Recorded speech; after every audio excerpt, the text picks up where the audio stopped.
Ring row, sit back. Progressing from ring rows to chin-ups can often be a big jump for a lot of people. Horizontal pulling strength will increase vertical pulling strength, but what if you could train both in one movement? Ryan from GMB introduced me to the ring row sit back, and it has been a useful tool for helping people improve their upper body pulling strength.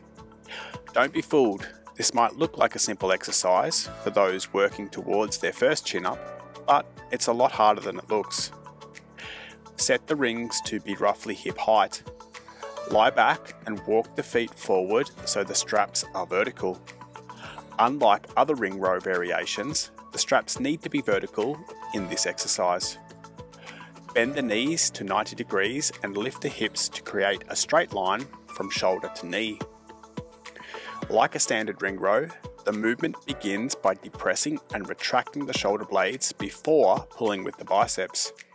Pinch the shoulder blades together behind your back and pull them down towards your back pockets. Once the shoulders are set, flex the elbows and row the body up so that the rings touch the middle of the chest. I recommend using a supinated grip, palms facing towards the chest.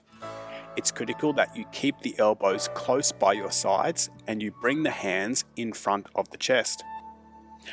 The rings must stay touching the chest as you sit the hips back and down. You want to stack the hips under the shoulders. This will move the torso from a horizontal position to a vertical position, which means the pulling force will also move from horizontal to vertical. Do not allow the rings to move away from the chest as you perform the sit back.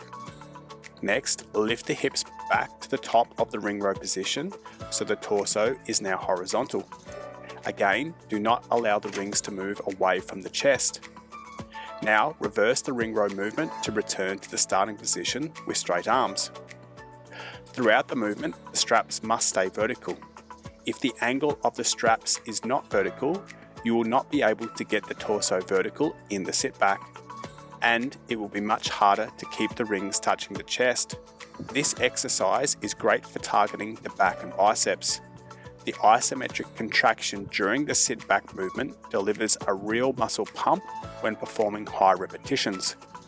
Perform the specified number of repetitions. If you found this video useful, please subscribe to the Sustainable Training YouTube channel, as this encourages me to keep making great content.